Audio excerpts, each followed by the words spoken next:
Que bênção, queridos. Glória a Deus. Queria fazer rapidinho aqui um exercício com o pessoal. Prestem atenção em mim aqui, um segundo só. Todos levantem rapidinho comigo aqui o dedo indicador, rapidinho. Esse é o dedão, pessoal. Diz que a maior parte daquilo que nós gravamos é expressão mais do que as palavras propriamente ditas. Por isso nós temos que ter muita atenção nessa hora com a sagrada palavra de Deus. Nós estamos falando de fundamentos e tem um texto da palavra que fala que o reino de Deus é semelhante ao homem que cavou profunda vala. Cavar fala de tirar aquilo que é terreno.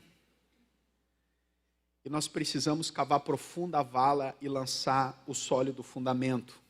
Nós vimos que nós fomos salvos pelo precioso sangue de Jesus por causa do grande amor de Deus. Estávamos sem vida, sem esperança, sem Deus do mundo, por causa da tragédia do pecado, estávamos mortos. Mas graças a Deus, por causa do seu grande amor, através de Jesus, aonde havia pecado, nós temos o perdão. Aonde havia morte, porque o salário do pecado é a morte, nós temos vida. E de criatura, nos é dado o maior de todos os privilégios, sermos chamados filhos de Deus. Vamos orar mais uma vez. Senhor, dá-nos revelação, Senhor, da grandeza das coisas que estão sendo ministradas aqui, desse tesouro precioso, desse chamado que Tu está nos fazendo de vivermos para Ti, Senhor. Livra-nos da desatenção, livra-nos de qualquer intento maligno aqui. Nós queremos estar atentos à Tua voz e à Tua vontade. Abrimos o nosso coração, Senhor, para o Teu ministrar. Fala conosco, Senhor, em nome de Jesus. Amém. O pecado, queridos, foi a proclamação da independência de Deus. O pecado é o desvio desse propósito que vimos maravilhoso do Senhor, de vivermos para a sua glória. Uma família de muitos filhos semelhantes a Jesus para a sua glória. Copérnico, que foi um astrólogo, ele descobriu que não era o sol que girava em torno da terra, mas era o contrário. Assim também o pecado causou um desvio, fazendo com que o homem vivesse para si mesmo, enquanto que na verdade ele foi criado para aquela intimidade que foi ministrada ali. A palavra diz que a morte passou a todos os homens porque todos pecaram. E é interessante porque o Zé Gustavo falou dos dois caminhos que está lá em Mateus 7, fala que há o caminho largo e espaçoso e o caminho apertado e estreito que conduz à salvação. Muitos vão passar pelo caminho largo e espaçoso, poucos os que entram pelo caminho da salvação. E é interessante, queridos, porque às vezes nós olhamos o caminho apertado, viver para a glória de Deus, tudo para Deus. E pensamos, esse negócio é para os pastores, para os missionários. Eu não estou nesse nível. E aí olha para o caminho largo e espaçoso e pensa, bom, ali está o pessoal da drogadição, baile funk, carnaval. Eu também não estou naquele extremo, eu estou aqui num caminho do meio. Eu não sou nem uma coisa nem outra. Queridos, isso é muito, muito importante nós termos atenção. Nós chamamos, e no livreto vocês vão ver, né, que há uma divisão entre uma coisa e outra. Aonde no caminho largo e espaçoso estão todos aqueles sem Cristo. Mas aquele cara que vai na igreja, está nas atividades da igreja, mas que não tem Jesus no centro do seu coração, onde é que ele está? Qual o reino? Ele está fora. Não existe meio cristão, meio discípulo, assim como não existe meia grávida. Já viu uma pessoa que está grávida? Mais ou menos. ou nós estamos nesse caminho aonde tudo é Jesus, ou nós estamos fora.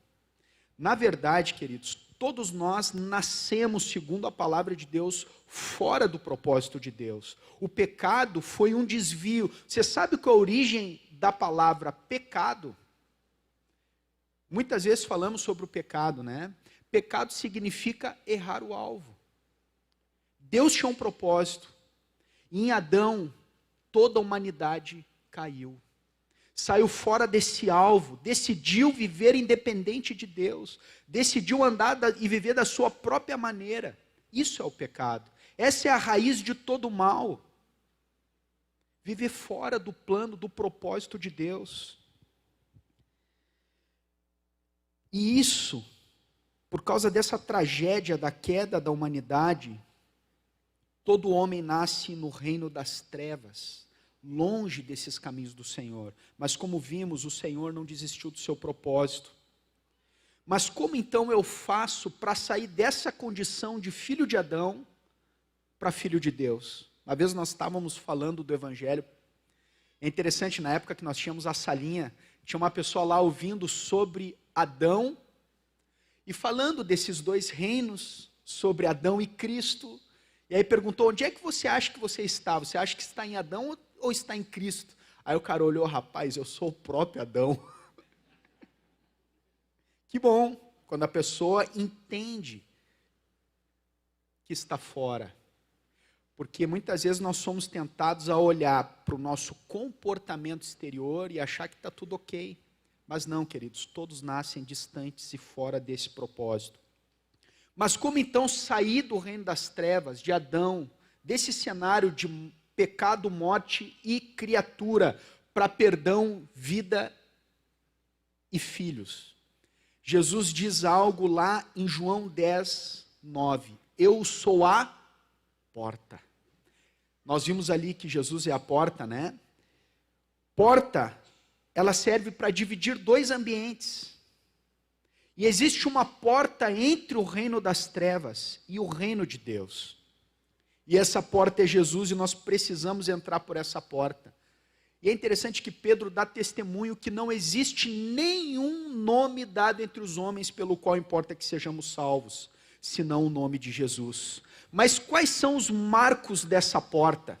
Tem 3 marcos na porta, né? E nós vamos falar sobre esses marcos. E o primeiro marco dessa porta é arrependimento e fé. Lá, quando a igreja recebeu lá no Pentecoste, foi cheia do Espírito Santo, começaram a falar novas línguas. Quantos aqui já leram o livro de Atos? Que bom. Então, eu só estou contextualizando aqui que eles foram cheios do Espírito Santo. Aí a turma começou a olhar o que estava acontecendo. Tinha um lá que achou que eles estavam bêbados. E aí Pedro ergue a voz e diz, rapaz, nós não estamos bêbados desse horário. O que está acontecendo aqui é o que foi profetizado há muito tempo. E ele faz uma exposição do Evangelho. E a palavra diz lá em Atos 2, 36 a 38, que eles ficaram com o coração pesado, compungiu-se-lhes o coração. E perguntaram a Pedro e aos demais apóstolos, que faremos, irmãos? Ou seja, eles creram. Compungiu indica que eles creram na pregação do Evangelho. Marcos 16, 16 diz, quem crer e for batizado será salvo, quem porém não crer será condenado. Assim, na entrada da porta, temos a fé como requisito básico e inicial para que exista um verdadeiro arrependimento e o batismo seja legítimo. O objetivo da proclamação do Evangelho não é convencer as pessoas da existência de Jesus. Porque as pessoas conhecem esse Jesus histórico que dividiu a história, a contagem do tempo. O próprio calendário dá testemunho a respeito de Jesus. Houve alguém na história que foi diferente, as pessoas têm essa fé, mas eu diria que essa fé é como aquela que está lá descrita em Tiago, que fala que até os demônios creem e estremecem. Mas essa não é a fé salvadora que Deus produz no nosso coração para entrarmos pela porta. Queridos, fé, fiança e confiança têm a mesma raiz. E é interessante, quantos já leram aquela história de Pedro andando sobre as águas? Quem lembra dessa história? Para mim é um exemplo de fé. Jesus está caminhando sobre as águas, os discípulos ficam com medo, acham que é um fantasma. Os discípulos criam em fantasma, irmãos. E aí, Jesus disse, não fiquem com medo, sou eu. E aí Pedro disse, se é o Senhor, manda eu ir ter contigo sobre as águas. Uau! E aí Jesus disse, vem. O que Pedro faz? Começa a andar sobre as águas. Rapaz, eu creio que se Pedro não afundasse, ia ter um louvorzão no meio das águas lá, os discípulos, todo mundo pulando lá, uma festa. Só que, porém, Pedro, ele olha para o barulho das ondas, tira os olhos de Jesus, olha para a circunstância e começa a afundar. E aí surge a menor oração da Bíblia. Sabe qual é a menor oração da Bíblia? É de Pedro. Salva-me, Senhor. Ô, oração que funciona, né? Quando nós estamos em aperto, né? Salva-me, Senhor. E o Senhor vai lá prontamente e ergue Pedro. Para mim isso é uma boa ilustração da fé. A fé nos leva a agir conforme a palavra do Senhor. A confiarmos no Senhor. A fé se apoia no caráter de Deus. E não naquilo que nós entendemos em nossa lógica.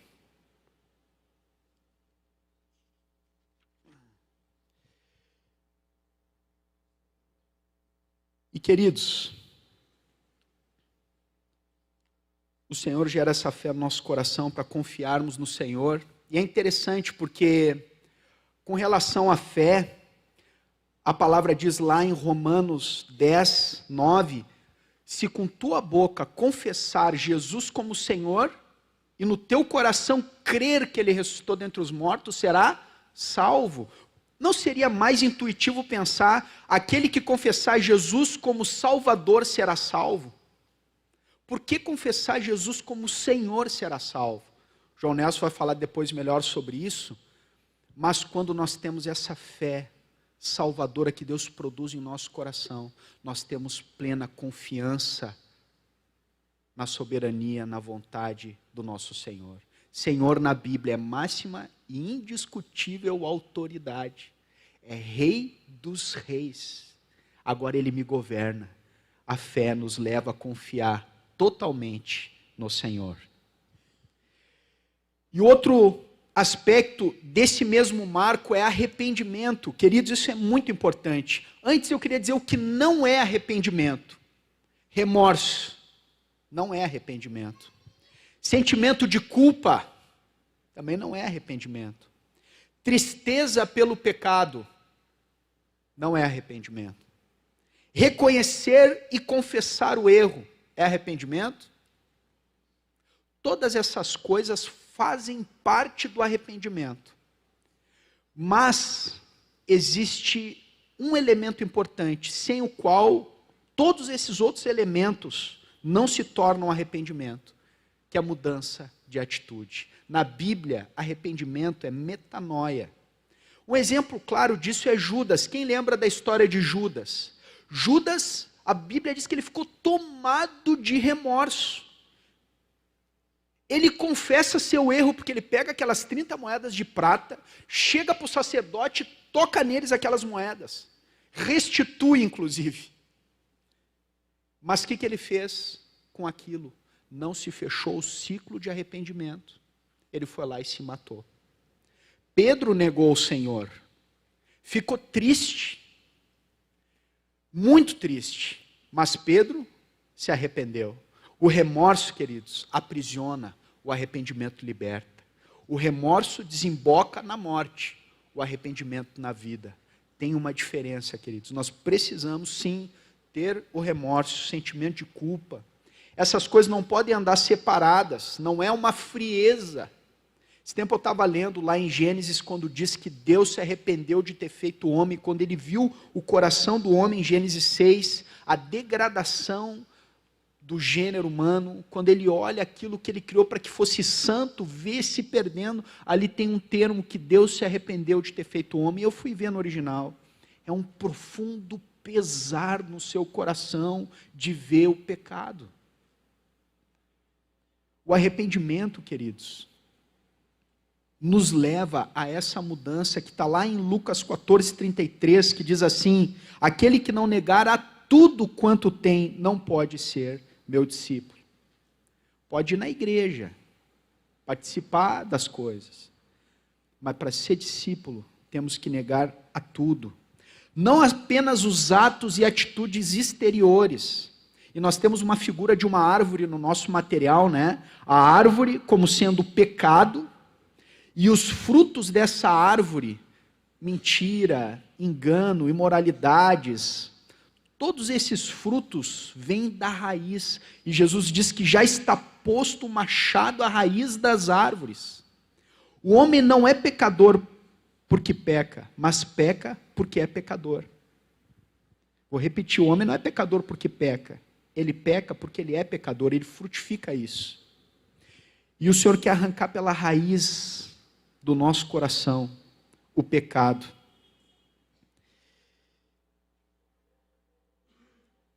O pecado também, queridos, é fazer o contrário. A palavra diz lá em Efésios 4:28, aquele que roubava não roube mais. Para aí, antes trabalhe para que tenha com que acudir o necessitado. É dar.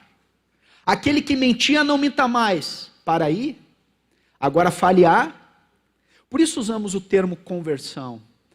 É 180 graus, nós estávamos numa direção e mudamos o rumo de nossa vida agora para fazer a vontade do Senhor. Não é ficar numa inércia, ir para um mosteiro. Não, amados, é fazer o contrário. E eu queria ler com vocês Lucas 15:11, que fala do filho pródigo. E aqui para mim está um exemplo precioso do Senhor com relação ao arrependimento.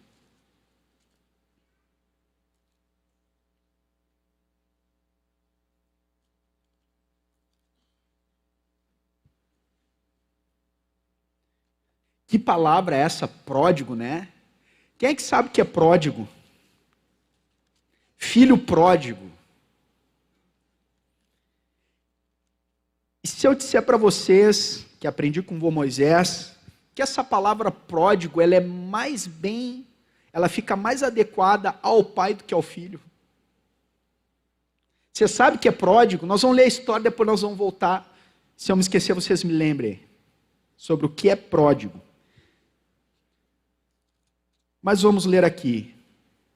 Continuou, certo homem tinha 2 filhos. O mais moço deles disse ao pai: pai, dá-me a parte dos bens que me cabe. E ele lhes repartiu os haveres. Passados não muitos dias, o filho mais moço, ajuntando tudo que era seu, partiu para uma terra distante e lá dissipou todos os seus bens, vivendo dissolutamente. Depois de ter consumido tudo, sobreveio àquele país uma grande fome, e ele começou a passar necessidade. Então ele foi e se agregou a um dos cidadãos daquela cidade, e este o mandou para os seus campos a guardar porcos. Ali desejava ele fartar-se das alfarrobas que os porcos comiam, mas ninguém lhe dava nada. Então, caindo em si, disse: quantos trabalhadores de meu pai têm pão com fartura, e eu aqui morro de fome. Levantar-me-ei e irei ter com meu pai, e lhe direi: pai, pequei contra o céu e diante de ti, já não sou digno de ser chamado teu filho, trata-me como um dos seus trabalhadores. E levantando-se foi para seu pai. Vinha ele ainda longe quando seu pai o avistou, e compadecido dele, correndo o abraçou e beijou. E o filho lhe disse: pai, pequei contra o céu e diante de ti, já não sou digno de ser chamado teu filho. O pai, porém, disse aos seus servos: trazei depressa a melhor roupa, vestiu, ponde-lhe um anel no dedo e sandália nos pés, trazei também, matai um novilho cevado, comamos e regozijemo-nos, porque este meu filho estava morto e reviveu, estava perdido e foi achado, e começaram a regozijar-se. Ora, o filho mais velho estivera no campo, E quando voltava, ao aproximar-se da casa, ouviu a música e as danças, chamou uns dos criados e perguntou-lhe o que era aquilo, e ele informou: veio teu irmão e teu pai mandou matar o novilho cevado porque o recuperou com saúde. Ele se indignou e não queria entrar. Saindo, porém, o pai procurava conciliá-lo. Mas ele respondeu a seu pai: há tantos anos te sirvo sem jamais transgredir uma ordem tua, e nunca me deste um cabrito sequer para alegrar-me com os meus amigos. Vindo, porém, esse teu filho, que desperdiçou os teus bens com meretrizes, tu mandaste matar um novilho cevado. Então lhe respondeu o pai: meu filho, tu sempre está comigo, tudo que é meu é teu. Entretanto, era preciso que nos regozijássemos e nos alegrássemos, porque esse teu irmão estava morto e reviveu, estava perdido e foi achado. Queridos, o primeiro ponto é que o pecado é uma fraude. Ele sempre vai te custar mais do que você quer pagar, te reter mais do que você quer ficar e levar além do que você quer ir. Repentinamente, aquilo que parecia ser festa virou uma tragédia na vida desse filho que decidiu sair fora da casa do pai, onde ele tinha tudo que precisava. Ele era feliz e não sabia, mas depois ele passou a saber, porque quando ele está lá na ruína, ele lembra. Mas, queridos, ele não fica apenas remoendo, ali, parado. Vem a tristeza, vem o reconhecimento, mas a palavra diz que ele então se levantou e foi. Queridos, nós temos que tomar uma atitude diante de Deus. E ele diz uma coisa: pequei contra o céu. O pecado sempre é contra Deus. Mas o que para mim é surpreendente, duas coisas. Onde é que o pai estava? Na casa. É na igreja, queridos, que nós somos restaurados, que nós somos edificados, que nós somos corrigidos, transformados. É a mão de Deus. O pai está na família. E eu só queria fazer uma menção, queridos, que a igreja não é templo. Como muitas vezes se fala por aí, eu fico pensando o que Deus não pensa quando nós empregamos mal a palavra igreja. Estamos construindo a igreja. Mora 2 quadras da igreja. Então está no mundo, porque 2 quadras da igreja. Amados, igreja é relacionamento, é abraço apertado, é ósculo santo, é pão repartido, é comunhão de bens, é amor não fingido, é a família da fé, é o fim das contendas, guerras, discussões, da solidão e do solitário. A igreja é o corpo vivo de Cristo que Deus desejou ter antes da fundação do mundo. E o Pai tem prazer nessa casa. Ele estava lá na casa, avistando. Por que eu estou mencionando isso? Porque alguns às vezes têm um pensamento assim: eu voltei para Deus. Esse tempo eu fui num restaurante, vi uma mulher com uma camiseta com dizer, muito bonita, assim, cristão. Eu digo, fui lá falar. Que legal essa camiseta, né? Estava ela e um filho, era um filho. Daí eu perguntei, e ela, não, legal. Eu disse, legal, pertence a Deus, tal. E ela, sim. Zé, tu congrega onde? Não, esse negócio de igreja não. Eu disse, entendi. Não se separa, queridos, o pai da casa. O pai está na casa. Não existe essa, já me reconciliei com Deus, mas não preciso da igreja, não preciso estar na família. Ele voltou para casa. E é interessante que lá na casa tinha um filho insatisfeito lá, né? Bom, isso é um assunto para uma outra hora. Mas pródigo, queridos, é gastador, esbanjador. Esse é o significado da palavra pródigo. E por que ela se aplica bem ao pai? Porque o pai esbanja amor, esbanja misericórdia, transborda. Quando ele vê o filho vindo, derrotado, envergonhado, de longe, o pai sai correndo, o abraça, se alegra, beija, nem deixa ele terminar o discurso que ele tinha preparado. Deus vai além em misericórdia do que nós vamos em miséria. Deus vai além em misericórdia do que nós vamos em miséria. Obrigado, Senhor. Aonde abundou o pecado, superabundou a graça. Vocês veem, queridos, como é sério o arrependimento. Nós somos chamados a pregar o arrependimento. O arrependimento é o fim da independência de Deus. O mal precisa ser atacado pela raiz. Sem arrependimento não há entrada no reino. Jesus, em Marcos 1,14, quando começou a pregar o evangelho, pregou o arrependimento. Os apóstolos pregavam o arrependimento. Nós precisamos anunciar o arrependimento.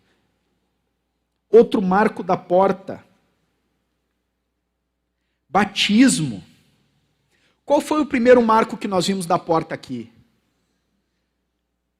Começa com F e termina com E. Fé, isso aí. Arrependimento e fé. O outro é o batismo. Queridos, batismo tem duas palavras no original, que é bapto, e a outra eu não sei pronunciar, porque eu não sou professor de grego. Mas a ideia é que ela é imersão. E imersão como um pepino. Fica lá, pepino em conserva. Eu sei que às vezes nós somos pepino, né, para o Senhor, mas Deus nos ama ainda assim, né? Diz que a seara do Senhor é pepino, é abacaxi, mas Deus ama. Ou seja, quando nós somos imersos, nós ficamos lá.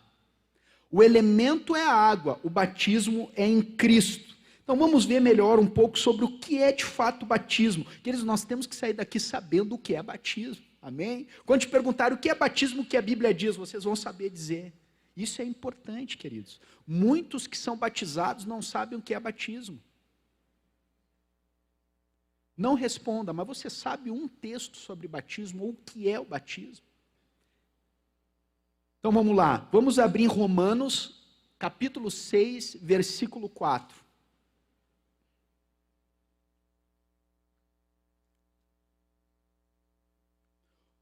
Novo Testamento, Mateus, Marcos, Lucas, João, Atos, depois Romanos.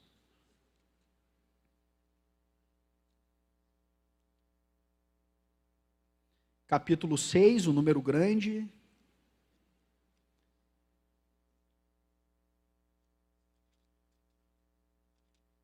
Pode procurar no índice, não tem problema. Às vezes, quando eu não sabia, quando eu tinha recém me convertido, eu ficava com vergonha de não mostrar que eu não sabia, então eu abria em qualquer lugar e fingia que estava lendo. Se você está rindo, você já fez isso.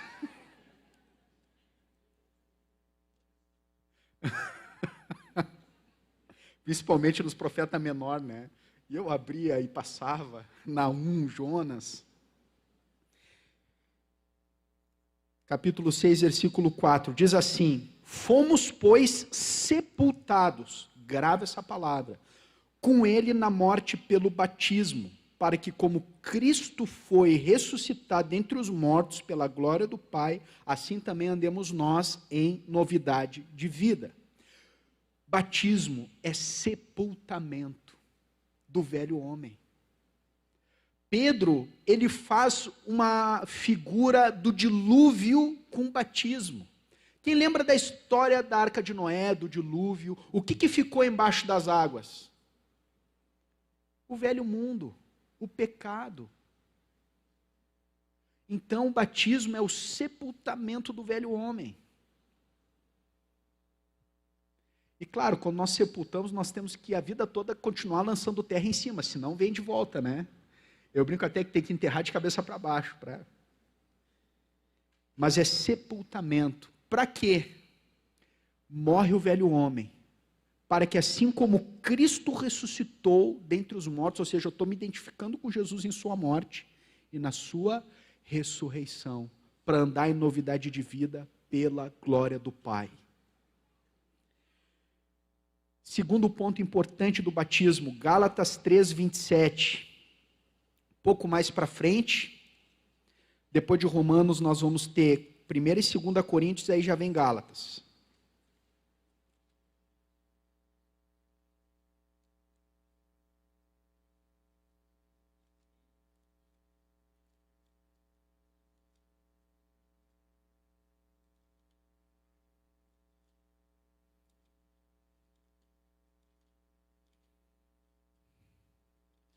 Gálatas 3, 27.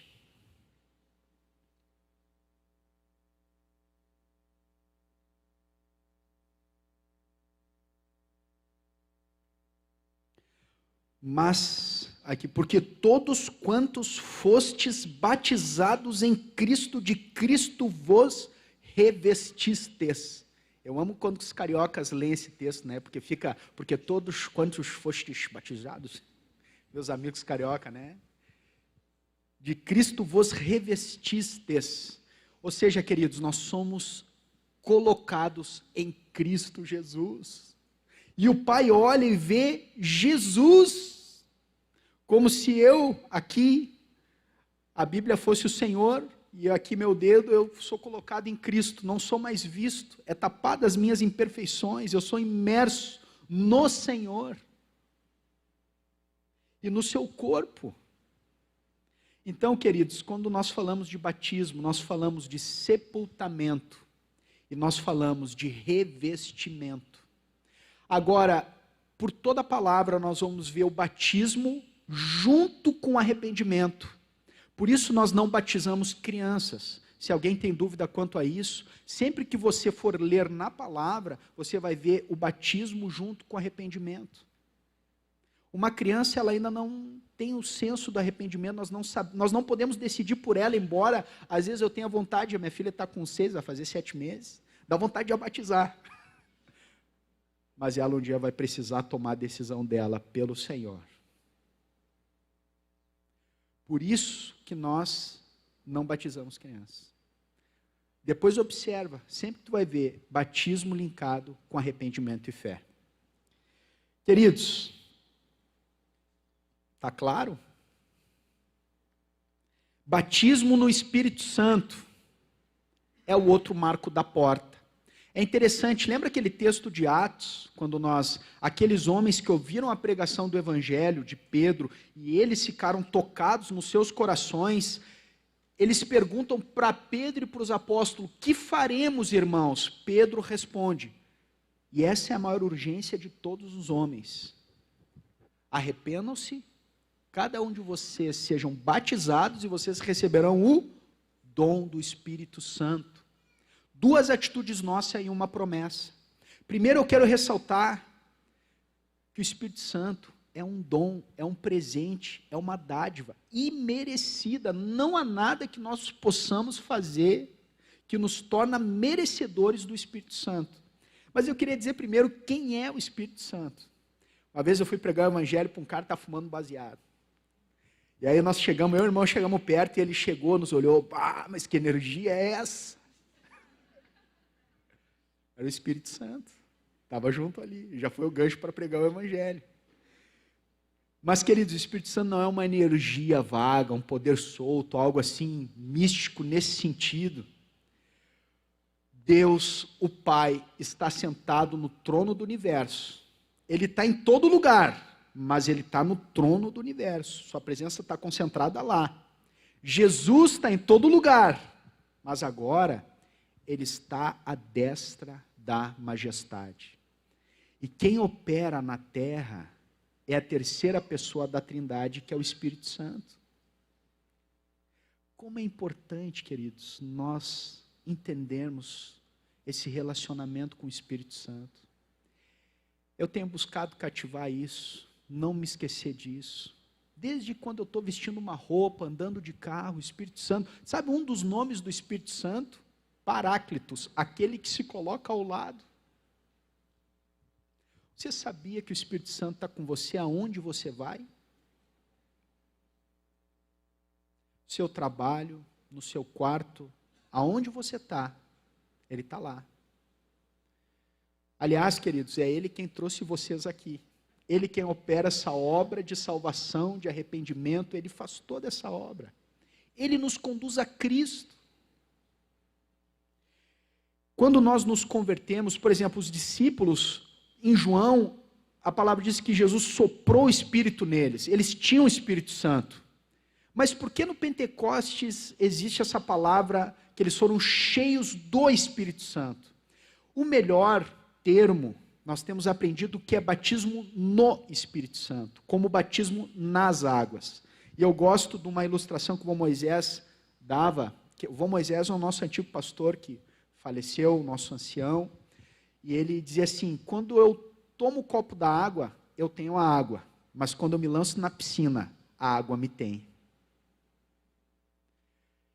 Não é uma questão apenas de ter o Espírito Santo, mas o Espírito Santo nos tem. Ali, quando eles foram cheios do Espírito Santo, um pouco antes, em Atos 1:8, diz para que eles estavam sendo cheios do Espírito Santo. Amados, o Espírito Santo nos comunica poder para viver a nova vida e testemunhar o Evangelho. Eu vou falar um pouco disso depois, tá? Mas o batismo no Espírito Santo é para testemunhar o Evangelho, sermos testemunhas, não fazermos apenas, mas sermos. É interessante quando o Zé Gustavo está falando de Atos 10:38, queridos, lá diz assim, porque como Deus ungiu a Jesus de Nazaré com Espírito Santo e poder, o qual andou por toda parte, fazendo bem e curando a todos os oprimidos do diabo, porque ele era Deus. É isso que diz o texto? Porque Deus estava com ele. Ou seja, essa vida de Jesus, nós somos chamados a viver. Jesus não curou porque ele era Deus, apenas, mas porque ele era homem. Ele se desprendeu, ele abriu mão da sua majestade. Por isso o diabo no deserto tentou ele a sair daquela posição de homem, querendo transformar pedras em pães, para tirar ele daquela posição da qual ele tinha se esvaziado. Mas, amados, nós somos chamados para sermos cheios do Espírito Santo, para sermos testemunhas. E a outra pergunta, bom, quem é o Espírito Santo? É Deus. Para que o Espírito Santo? Para sermos testemunhas. Para quem é o Espírito Santo? Vamos ler junto esse texto. Para quem é? Porque alguns às vezes podem estar se excluindo, achando que essa questão do Espírito Santo é para alguns. Mas vamos ler lá em Atos 2, 39. Atos 2, 39.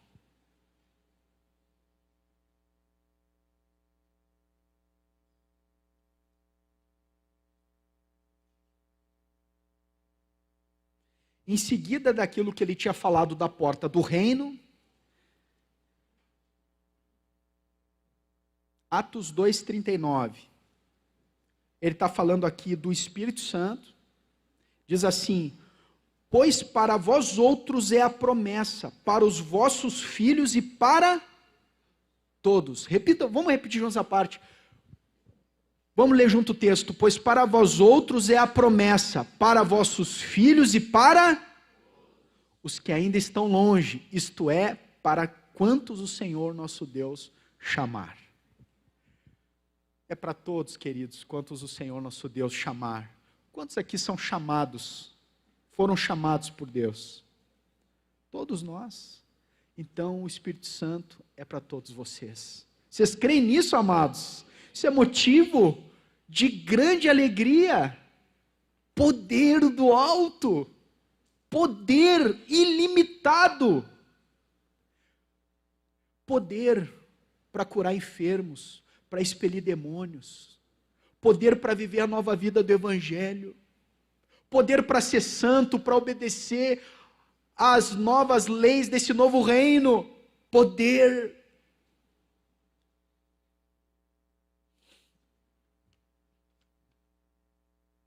Nós vimos até aqui, queridos, aquilo que concerne a entrada. Jesus falou lá para Nicodemos, quem não nascer da água e do Espírito não pode entrar no reino de Deus, ou seja, há uma entrada, e na entrada é essa porta.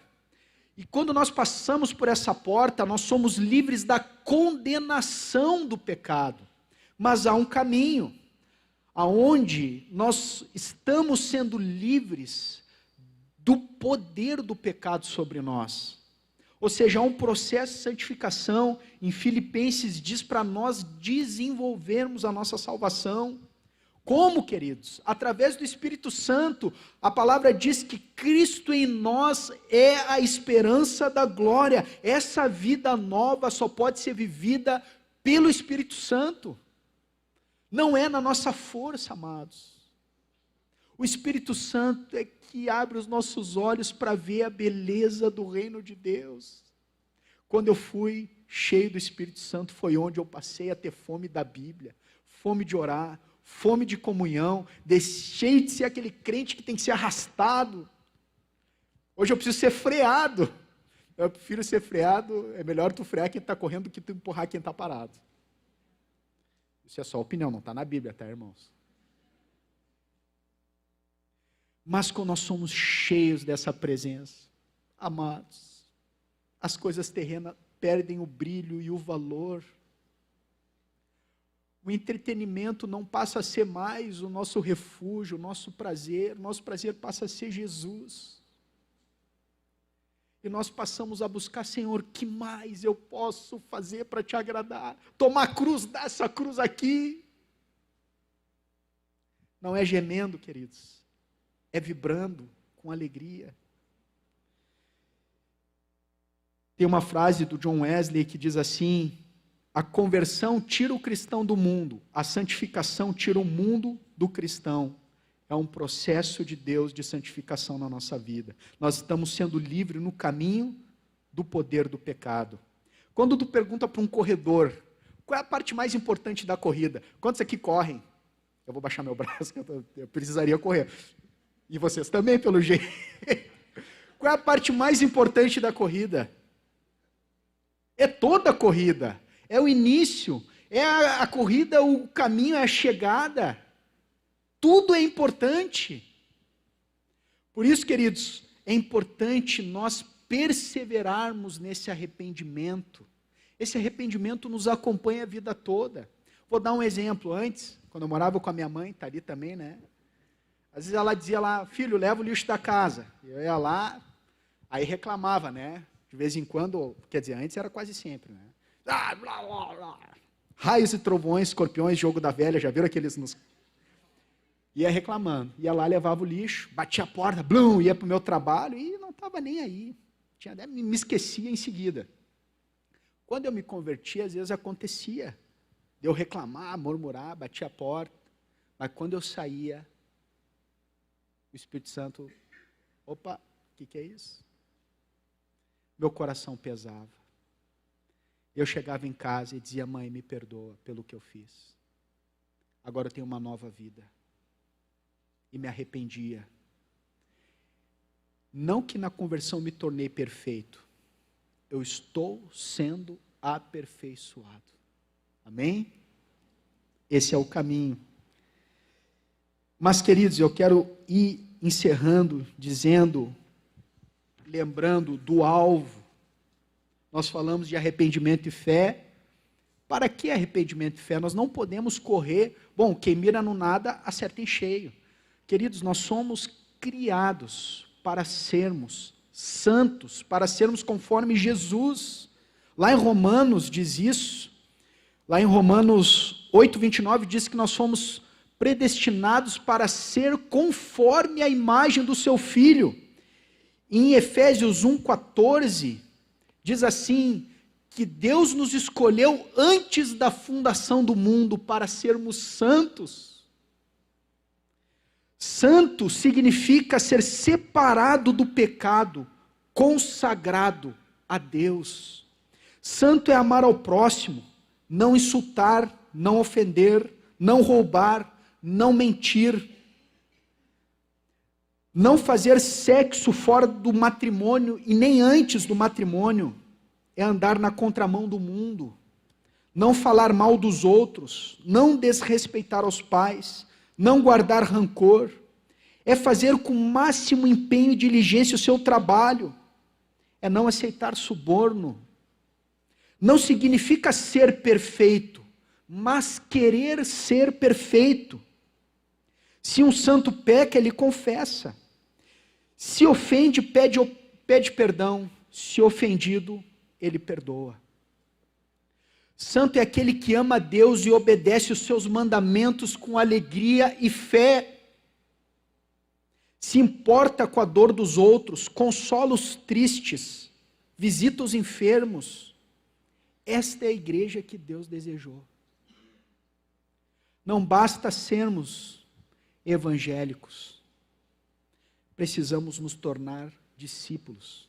O alvo do discípulo não é o céu.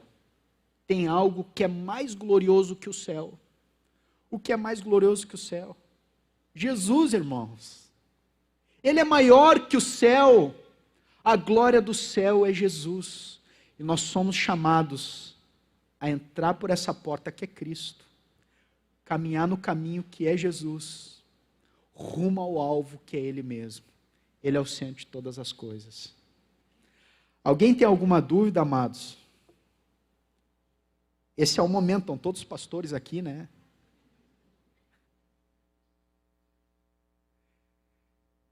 Vamos fazer uma catequese aqui. Catequese não é uma palavra ruim, ela é bíblica. E decor também, decor é decoração, não é uma palavra ruim. O que é o arrependimento? Quem pode dizer o que é o arrependimento? Mudança de atitude interior. O que é batismo? Sepultamento, revestimento. Para quem é o batismo no Espírito Santo? Glória a Deus. Amados, passemos todo pela porta. Se alguém não passou pela porta completamente, precisa passar. Lá em Atos diz de uma turma que eles creram no Evangelho, mas não havia sido ainda batizados no Espírito Santo. Se você está aqui na fundamentação e ainda não foi batizado no Espírito Santo, procure os irmãos, o discipulador, e leve essa questão a sério. Busque ser cheio do Espírito Santo. Verifica depois se houve de fato esse arrependimento que falamos aqui e fé. Vamos orar. Obrigado, Senhor. Obrigado porque Tu é quem nos deu vida quando nós estávamos mortos. E nós queremos estar firmados na rocha que é Cristo. Produz em nós um arrependimento genuíno e verdadeiro. Ó Senhor, eu oro para que aqueles que ainda não foram batizados no Espírito Santo, que sejam, Senhor, Tu prometeu a todos os que foram chamados. Tu disseste até sobre os escravos, porque os escravos na época poderiam se sentir excluídos, Tu incluíste eles, Tu vê todos. Tu não fazes, Senhor, acepção de pessoas. E eu te agradeço porque é pela Tua graça, não é por merecimento. Eu oro, Senhor, para que Tu nos leve a termos um sólido fundamento em nosso coração e nossa vida, Senhor. Que isso não seja apenas conhecimento na cabeça, mas vida nos corações. Obrigado, Senhor. Amém.